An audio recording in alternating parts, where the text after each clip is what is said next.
வணக்கம். எஃப்எம்சியோட meeting minutes data இன்னைக்கு announce பண்ண வாய்ப்பு இருக்கு. அதுக்கு முன்னாடி இன்னைக்கு டவ் ஃபியூச்சர் ஒரு ஸ்மால் ரேஞ்சுக்குள்ள ஒரு ப்ளஸ் அண்ட் மைனஸ்ல டர்ன் ஆனது.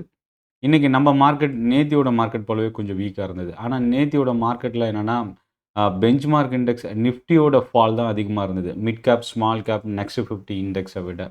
பட் இன்னைக்கும் வந்து பார்த்தீங்கன்னா, நிஃப்டி கொஞ்சம் வீக்கா இருந்தாலும், ஸ்மால் கேப் இன்னைக்கு ஒரு பாசிட்டிவ் ஜோன்ல முடிஞ்சிருக்கு. மிட் கேப் நியூட்ரலா க்ளோஸ் ஆயிருக்கு. ஆனா நிஃப்டி நெக்ஸ்ட் 50.3% கிட்ட இன்னைக்கு இறங்கியிருக்கு. ஸோ இன்னைக்கு 24,800ன்ற ஒரு க்ரூஷியல் சப்போர்ட் லெவல நிஃப்டி உடைச்சு 24,750 கிட்ட முடிஞ்சிருக்கு. நேத்தியோட லோ 24,700 அந்த லெவல் இன்னைக்கு உடையல. ஸோ அது ஒரு பாசிட்டிவான ஒரு விஷயமா பார்க்கலாம். நேத்தியோட ரேஞ்சுக்குள்ளவே இன்னைக்கு ஒரு என்கல்ஃபிங் டைப்பான ஒரு பேரிஷ் கேண்டலோட தான் இன்னைக்கு முடிஞ்சிருக்கு. நேத்தியோட கேண்டலோட கம்பேர் பண்ணும்போது, கிட்டத்தட்ட இன்னைக்கு வந்து ஒரு 130 பாயிண்ட்டுக்குள்ள தான் நிஃப்டியோட ரேஞ்சே இன்னைக்கு இருந்தது. ஒரு ஸ்மால் ரேஞ்சுக்குள்ள தான் மூவ்மெண்ட்டே இன்னைக்கு க்ளோஸ் ஆயிருக்கு. பெரிய அளவுக்கு வாலடைல் இல்ல. நாளைக்கு எஃப்&ஓ எக்ஸ்பைரி இந்த மே மந்தோட. ஸோ வாலட்டிலிட்டி கொஞ்சம் அதிகமாகறதுக்கு வாய்ப்பு இருக்கு. ஏன்னா நேத்தி வந்து ரொம்ப ஒரு ஹியூஜ் வாலடைல் இருந்தது. போஸ்ட் மார்க்கெட் அப்டேட்லயே நான் குடுத்திருந்தேன். ஸோ நாளைக்கும் வாலட்டிலிட்டி கொஞ்சம் அதிகமாகறதுக்கான சான்சஸ் இருக்கு. இன்னியோட மார்க்கெட் எப்படி இருந்தது? ஸ்டாக் ஆஃப் த டே என்ன? எந்த செக்டார்ல அதிகமான ஃபோக்கஸ் இன்வெஸ்டர்ஸ்ட்டயும், ட்ரேடர்ஸ்ட்டயும் இருந்தது அப்படின்றதையும் பார்க்க போறோம். என்னோட டெலகிராம் குரூப்புக்கான லிங்க் வீடியோட டிஸ்கிரிப்ஷன்ல இருக்கு. மார்க்கெட் அப்டேட்ஸ், ஸ்டாக் அப்டேட்ஸ் இதை பற்றி நீங்கள் தெரிஞ்சுக்கணுன்னா டிஸ்கிரிப்ஷனில் இருக்கிற லிங்கை கிளிக் பண்ணி நீங்கள் குரூப்பில் ஜாயின் பண்ணிக்கலாம். ஸோ நிஃப்டியோட ரேஞ்ச் வந்து இன்னைக்கு ஒரு ஸ்மால் ரேஞ்சுக்குள்ளே தான் இன்னைக்கு முடிஞ்சது. இதில் ரொம்ப 10 மணிக்கு அப்புறம் பார்த்தீங்கன்னா ஒரு பெரிய மூவ்மெண்ட்டே இல்லை நிஃப்டியை பொறுத்த வரைக்கும். அதனால் இன்வெஸ்டர்ஸ்க்கு வந்து பார்த்தீங்கன்னா ஒரு கிளியர் டைரக்ஷன் இன்னைக்கு இல்லாமல் இருந்ததுனால டே ட்ரேடிங்க்கு கொஞ்சம் ஸ்ட்ரகிள் ஆயிருக்கு. ஆனால் இண்டெக்ஸ் ஆப்ஷன் ரைட்டிங்க்கு வந்து இன்றைக்கி கை கொடுத்துருக்கோம். நீங்கள் கால் ரைட் பண்ணியிருந்தாலும் சரி, புட்டை ரைட் பண்ணியிருந்தாலும் இன்றைக்கி ஒரு நல்ல பெனிஃபிஷியல் அடைஞ்சிருக்க வாய்ப்பு இருக்குது. ஏன்னா ப்ரீமியம் மூவ்மெண்ட் இல்லாதனால ப்ரீமியம் ஒரு பெரிய அளவுக்கு இம்ப்ரூவ் ஆகிறதுக்கான சான்சஸ் இல்லை. ரெண்டாவது, நேத்தி யூஎஸ் மார்க்கெட் ரொம்ப ஸ்ட்ராங்காக இன்க்ரீஸ் ஆகியும் நம்ம மார்க்கெட்டும் சரி, இன்றைக்கி மார்னிங் ஓப்பனான ஏஷியன் மார்க்கெட்லேயும் பெரிய அளவுக்கு அட்ராக்ஷன் இல்லை. அதுக்கு முக்கியமான ரீசன் நேத்தியோட ட்ரேடிங் ஹாலிடே அமெரிக்காவோட மார்க்கெட்டில் இருந்தது ஒரு ஒன் ஆஃப் த ரீசனாக பார்க்கலாம். அதனால தான் இன்றைக்கி அங்கே யூஎஸோட அந்த யூரோப் யூனியனுக்கான டேரிஃப் டெட்லைன் வந்து எக்ஸ்டெண்ட் பண்ணியிருக்கிறதுக்கான நியூஸ் தான் ஒரு பாசிட்டிவ் ரியாக்ஷனை எடுத்துகிட்டு வந்திருந்தது. இன்னைக்கு மார்க்கெட்டில் ஃபஸ்ட்டு வந்து 2 டைப் ஆஃப் பிரிச்சுக்கலாம். ஒன்று வந்து மார்க்கெட்டுக்கு முன்னாடி என்னென்ன நியூஸ் இருந்தது, குவார்ட்டர்லி ரிசல்ட் அனௌன்ஸ் பண்ண கம்பெனிஸ், இதை தாண்டி நியூஸ் இருந்த ஸ்டாக்ஸு. ரெண்டாவது, மார்க்கெட் ஓப்பன் ஆனதுக்கப்புறம் ஒரு சில ஸ்டாக்ஸோட நியூஸ் வந்திருக்கு. ஸோ இப்போ ஃபஸ்ட்டு மார்க்கெட்டுக்கு முன்னாடி இருந்த நியூஸ் இருந்த ஸ்டாக்ஸ்லாம் என்னென்ன அப்படின்னு பார்க்கும்போது, எல்ஐசியோட ரிசல்ட் தான் இன்றைக்கி ஸ்டாக் மார்க்கெட்டையே ஒரு பெரிய அளவுக்கு ஆச்சரியத்தோடு பார்க்க வச்சுருக்கு. ஏன்னா ஸ்டாக் மார்க்கெட் லிஸ்ட் ஆனதுக்கப்புறம் எல்ஐசியில் அதிகமான வால்யூம் வந்து இன்றைக்கி தான் ட்ரேட் ஆகிருக்கு. ரிசல்ட் வந்து பெரிய அளவுக்கு இம்ப்ரூவ் இல்லை. பட் ஆனால் எதிர்பார்த்ததை விட ஒரு பெட்டரான ரிசல்ட். ஏன்னா இந்த ஸ்டாக் வந்து இன்றைக்கி ஸ்டாக் மார்க்கெட்டில் லிஸ்ட் ஆனதுன்னு பார்த்தீங்கன்னா அரவுண்டு மே 2022. ஸோ அங்கேருந்து இந்த 3 வருஷத்தில் லிஸ்டிங்க்கு அப்புறம் இன்னைக்கு தான் அதிகமான வால்யூம் நடந்திருக்கு, ட்ரேட் ஆகிருக்கு. ஸோ லார்ஜ் இன்வெஸ்டர்ஸ் எல்ஐசியில் என்ட்ராக இருக்கிறதுக்கான ஒரு பாசிபிலிட்டியும் இந்த வால்யூம் மூலயமா நம்ம தெரிஞ்சுக்க முடியுது. இதில் இன்னொரு விஷயம் என்னென்னா, கடந்த இந்த 1 வீக் 5 டேஸில் கிட்டத்தட்ட 11% எல்ஐசி இன்க்ரீஸ் ஆகிருக்கு. கடந்த 6 மாதத்தில் இந்த ஸ்டாக் இன்னும் பெரிய அளவுக்கு ரிட்டர்ன் கொடுக்கல. ஏன்னா 6 மாதத்தில் வந்து பார்த்திங்கன்னா கடந்த டிசம்பர் 2023-24 980 990 வரைக்கும் போயிருந்தது. ஸோ அந்த லெவல் தான் இப்போது ரொம்ப க்ளோஸாக ரீட்டைன் ஆகிருக்கு. ஸோ இன்றைக்கி செக்டார் பக்கம் ஃபஸ்ட்டு நம்ம பார்த்துடலாம். எல்ஐசி பார்த்ததுக்கப்புறம் ரொம்ப முக்கியமான செக்டார்னால் இன்றைக்கி வந்து மிட் கேப், ஸ்மால் கேப் தான் இன்றைக்கி நியூட்ரலாக க்ளோஸ் ஆகிருக்கு. மீடியா இண்டெக்ஸு, பிஎஸ்யூ இண்டெக்ஸு மோர் தென் 1% இன்க்ரீஸ் ஆகிருக்கு. டிஷ் டிவி, நெட்வொர்க் 18 இன்றைக்கி ரொம்ப ஒரு ஸ்ட்ராங்கான அப்சைட் மொமெண்டம். இந்த 2 ஸ்டாக்குமே நேர்லி 5% இன்க்ரீஸ் ஆனது ஒரு காரணம். ரெண்டாவது, பிஎஸ்யூ பேங்க்கில் 12 ஸ்டாக் இருக்குது. இந்த 12 ஸ்டாக்குமே இன்றைக்கி பாசிட்டிவாக க்ளோஸ் ஆனது. Bank of India, Canara bank, Indian bank இந்த 3 ஸ்டாக்கு லீட் பண்ணியிருந்தது. எஃப்எம்சிஜியில் 3 ஸ்டாக்கை தவிர்த்து நியர்லி 4 கம்பெனிஸை தவிர்த்து 11 ஸ்டாக் இன்றைக்கி நெகட்டிவாக முடிஞ்சிருக்கு. அதில் ஃபஸ்ட்டு ரீசன் ஐடிசியோட block deal. British America tobacco company, BAT அப்படின்ற கம்பெனி ஏற்கனவே கடந்த 1 ஆர் 2 இயர்ஸ் பேக் வந்து கிட்டத்தட்ட 15,000 கோடி ரூபாய்க்கு மேலே ஐடிசியோட ஹோல்டிங்ஸில் நியர்லி 2 to 3% செல் பண்ணியிருந்தாங்க. அதுக்கப்புறம் இப்போது மோர் தென் 25% ஹோல்டிங்ஸ் வந்து பேட் ஹோல்ட் பண்ணியிருக்காங்க ஐடிசியில். இப்போ அதில் நியர்லி 3% செல் பண்ணுறதுக்கான ஒரு நியூஸ் இன்னைக்கு மார்னிங் நேற்றுலேருந்தே ரொம்ப ஒரு கன்ஃபியூஷன் ஸ்டேஜில் இருந்தது. இதில் வந்து பார்த்திங்கன்னா அஃபிஷியல் அனௌன்ஸ்மெண்ட் வந்து ரொம்ப லேட்டாக தான் கொடுத்துருந்தாங்க. பட் இன்னைக்கு ஓப்பனிங்லேயே ஒரு லார்ஜ் வால்யூம் ஐடிசியில் ட்ரேட் ஆகிருக்கு. கிட்டத்தட்ட 10,000 to 12,000 கோடி ரூபா அளவுக்கு இருக்க வாய்ப்பு இருக்குது. ஸோ ஐடிசியோட ஸ்டேக் சேல் இன்னைக்கு எஃப்எம்சிஜி ஸ்டாக்ஸ் இறங்குறதுக்கு ஒரு முக்கியமான reason. Tata consumer, Emami limited, Godrej consumer products, Nestle India இன்னைக்கு டாப் லூசராக நெஸ்லே இந்தியா 1.5% மேலே ஃபால் ஆயிருந்தது. மிட் கேப்பில் 52 ஸ்டாக் நெகட்டிவாகவும் 47 ஸ்டாக் பாசிட்டிவாகவும் முடிஞ்சது. மிட் கேப்பில் பாசிட்டிவாக இருந்த ஒரு ஸ்டாக்னா அதை ஐஜிஎல் சொல்லலாம். ஏன்னா இன்றைக்கி ஐஜிஎல் தான் மிட் கேப்பில் முதல் இடத்துல நியர்லி 3% கிட்ட இன்றைக்கி இன்க்ரீஸ் ஆகிருக்கு. ரெண்டாவது இடத்துல பாரதி எக்ஸாகாம் 3%, பிஐ இண்டஸ்ட்ரீஸ் கெமிக்கல் கம்பெனி இன்னைக்கு மோர் தென் 3%, என்டிபிசி கிரீன் மறுபடியும் ஒரு ஸ்ட்ராங்கான பவுன்ஸ் பேக். ரிசல்ட் நல்லா இருந்ததுக்கப்புறம் தொடர்ந்து கண்டினியூஸாக இன்க்ரீஸ் ஆகிட்டு இருக்கு. இண்டஸ் டவர், பாரதி எக்ஸா, டெலகாம் ஸ்டாக்ஸில் இன்னைக்கு பையிங் இருந்தது. இதில் ரொம்ப முக்கியமான ஒரு ஸ்டாக் என்னென்னா பிஹெச்இஎல் இன்னைக்கு ஓப்பனிங்லேருந்து ரொம்ப ஸ்ட்ரென்த்தன் அதிகமாக இருந்தது. வால்யூமும் பார்த்திங்கன்னா ரொம்ப அதிகமாக டேர்ன் ஆகிருந்தது. அடுத்தது இன்னைக்கு இறங்கின ஸ்டாக்னா மிட் கேப் பக்கம் வரும்போது எஸ்கார்ட் இன்னைக்கு 4% இறங்கியிருக்கு, ஃபால் ஆயிருக்கு. ஆரோ ஃபார்மாவோட குவார்ட்டர்லி ரிசல்ட் ஒரு பக்கம், இன்னொரு பக்கம் வந்து பார்த்தீங்கன்னா ப்ரோக்கரேஜோட அப்டேட் இன்னொரு பக்கம். கிட்டத்தட்ட சிட்டி 1,100 டார்கெட் செட் பண்ணியிருக்கிறாங்க, யூபிஎஸ் 1,200 டார்கெட், கோல்ட்மன் சாக்ஸ் 1,275 டார்கெட் செட் பண்ணியிருக்கிறாங்க. இன்னைக்கு இந்த ஸ்டாக் 1,143 கிட்ட முடிஞ்சிருக்கு. மக்குவாரியோட எல்ஐசி டார்கெட் 1,215, கோல்ட்மன் சாக்ஸோட LIC target 880, Motilal Oswal 1,050 target set பண்ணியிருக்கிறாங்க. Most of the broking company more than 1,000 ருபீஸ்க்கு மேலே எல்ஐசியோட டார்கெட் வந்து அசைன் பண்ணியிருக்கிறாங்க. என்எம்டிசியோட ரிசல்ட் இன்னைக்கு ஒரு மோசமான நிலைமையில் எடுத்துகிட்டு வந்திருக்கு, கிட்டத்தட்ட 2% இறங்கியிருக்கு. ஐஆர்சிடிசி ரிசல்ட்டுக்கு அப்புறம் ஒரு மோசமான ஃபால். ஏன்னா இன்னைக்கு இந்த ஸ்டாக் வந்து பார்த்திங்கன்னா கிட்டத்தட்ட 2% ஓப்பனிங்லேருந்தே தொடர்ந்து கண்டினியூஸாக இறங்கிட்டு இருந்தது.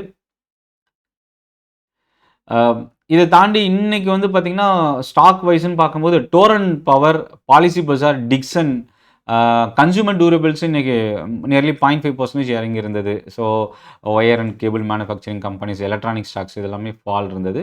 ஸ்மால் கேப்பில் அகைன் ஐஎஃப்சிஐ ரீசெண்டாக தொடர்ந்து இன்க்ரீஸ் ஆகிட்டு இருக்கிற ஒரு ஸ்டாக்கு இன்றைக்கி 15% கிட்ட இன்க்ரீஸ் ஆகிருக்கு. இந்த ஒரு மாதத்தில் மட்டும் 60% ஐஎஃப்சிஐ இன்க்ரீஸ் ஆகிருக்கு. ஒரு ஸ்ட்ராங்கான பவுன்ஸ் பேக் அப்படின்னு கூட சொல்லலாம்.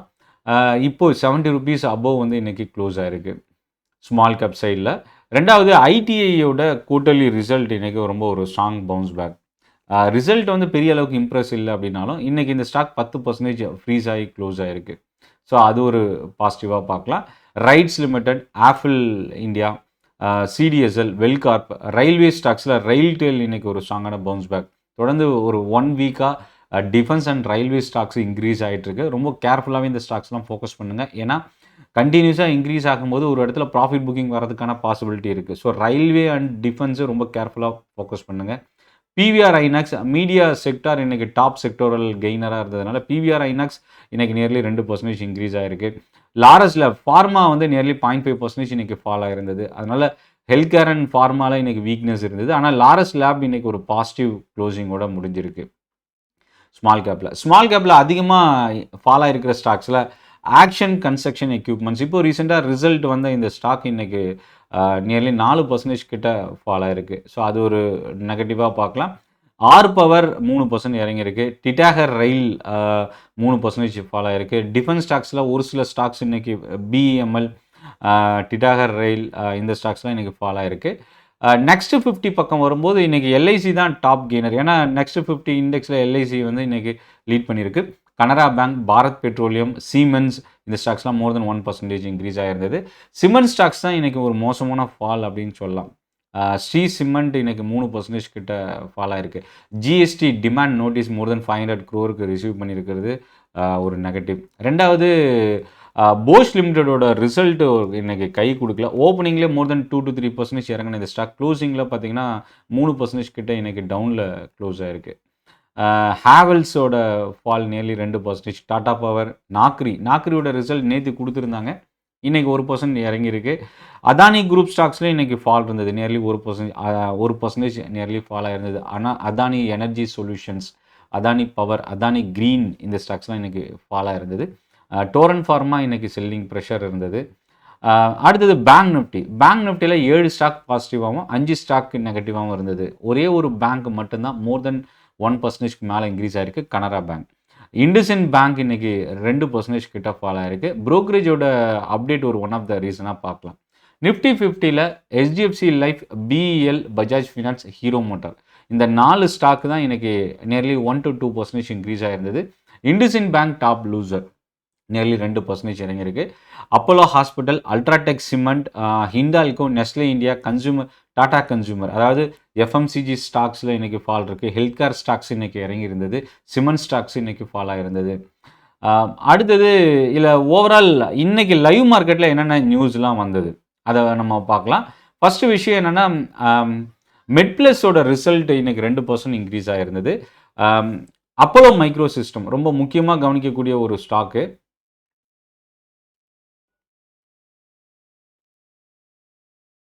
அப்போலோ மைக்ரோ சிஸ்டம் பொறுத்த வரைக்கும் இன்றைக்கி வந்து பார்த்திங்கன்னா 15% இந்த ஸ்டாக் ஒரே நாளில் இன்க்ரீஸ் ஆகிருக்கு. இந்த 5 நாளில் 22% இந்த ஸ்டாக் ரைஸ் ஆகிருக்கு. ஸோ அது ஒரு முக்கியமான பாசிட்டிவ். 113 கோடி ரூபாய்க்கான ஆர்டர் ரிசீவ் பண்ணியிருக்கிறாங்க. திருவேணி இன்ஜினியரிங் குவார்ட்டர்லி ரிசல்ட் கொடுத்துருந்தாங்க. இன்றைக்கி ரிசல்ட்னால கிட்டத்தட்ட 9% இன்றைக்கி திருவேணி இன்ஜினியரிங் இன்க்ரீஸ் ஆகிருக்கு. ஆனால் EID பேரியோட ரிசல்ட் இம்பேக்ட் இன்றைக்கி ஓப்பனிங்கில் இன்க்ரீஸ் ஆனாலும் பட் அந்த லெவலில் சஸ்டெயின் ஆகலை. 1042 ரூபா வரைக்கும் ஹை போச்சு. பட் ஆனால் அந்த லெவலில் இருந்து இந்த இயரோட ஹையும் அதுதான். அந்த லெவலை உடச்சி அதுக்கப்புறம் டே ஃபுல்லாகவே இறங்கி தான் க்ளோஸ் ஆகிருக்கு. இந்துஸ்தான் காப்பர் 1% இன்றைக்கி பாசிட்டிவாக இருந்தது. Techno Electrics quarterly result impact வந்து இன்றைக்கி ரொம்ப ஒரு ஸ்ட்ராங்கான பவுன்ஸ் பேக். 13% இந்த ஸ்டாக் இன்றைக்கி இன்க்ரீஸ் ஆகிருக்கு. அது ஒரு ஸ்ட்ராங்கான பாசிட்டிவ். BDL டிஃபென்ஸ் ஸ்டாக்ஸோட ரிசல்ட்டில் BDL இன்றைக்கி 2% இறங்கியிருந்தது. ஃபர்ஸ்ட் ஹாஃபில், அதாவது நியர்லி 1 மணிக்கு 1970-80 வரைக்கும் ஹை போச்சு. பட் அந்த ஹையில் சர்வைவ் ஆகலை. 2% இறங்கி தான் க்ளோஸ் ஆகிருக்கு. RCFோட ரிசல்ட்டும் இன்றைக்கி 2% ஃபால் ஆகிருக்கு. DCX சிஸ்டம் 6% இன்றைக்கி இந்த ஸ்டாக் இறங்கியிருக்கு. நியர்லி 7% க்ளோசிங்கில் டவுன் இந்த ஸ்டாக்கு. ஆர்த்தி இண்டஸ்ட்ரீஸ் UBSோட ரேட்டிங் அப்டேட் பண்ணியிருந்தாங்க. அதோட இம்பேக்ட் வந்து பார்த்திங்கன்னா இன்றைக்கி இந்த ஸ்டாக் ஒரு பாசிட்டிவ் இருந்தது. பட் ஆனால் மார்க்கெட் சர்வைவ் ஆகலை. ஒரு ஸ்லைட் நெகட்டிவ் ஜோனோட முடிஞ்சிருக்கு. ஓப்பனிங்கில் ஒரு கேப் அப் இருந்தது.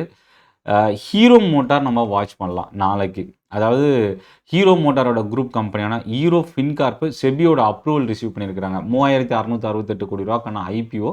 ஸோ மேபி இந்த மந்த் எண்ட் இல்லை நெக்ஸ்ட்டு ஜூன் மந்தோட ஃபர்ஸ்ட் வீக்கில் IPO இஷ்யூ வந்து ஸ்டார்ட் ஆகிறதுக்கு வாய்ப்பு இருக்குது. அடுத்த IPO லீலா ஹோட்டல்ஸ் கிட்டத்தட்ட 2 மடங்கு சப்ஸ்கிரிப்ஷன்ஸ் வந்து கம்ப்ளீட் ஆகிருக்கு. ஸ்கிளாஸ் பெங்களூர் IPO ஃபுல்லாகவே கம்ப்ளீட்டாக சப்ஸ்கிரைப் ஆகிருக்கு. இன்னும் பெரிய அளவுக்கு ரெஸ்பான்ஸ் இல்லை.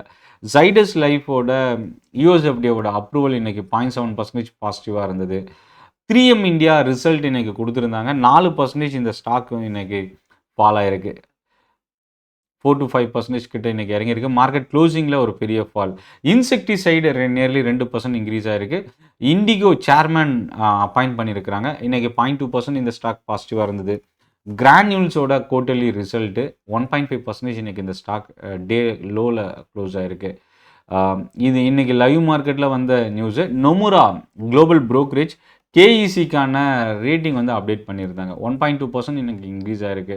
ஆனால் இதில் டார்கெட் ப்ரைஸ் பார்த்திங்கன்னா 985 ரூபா கொடுத்துருக்குறாங்க. இந்த ஸ்டாக் இப்போ 872 க்ளோஸ் ஆகிருக்கு.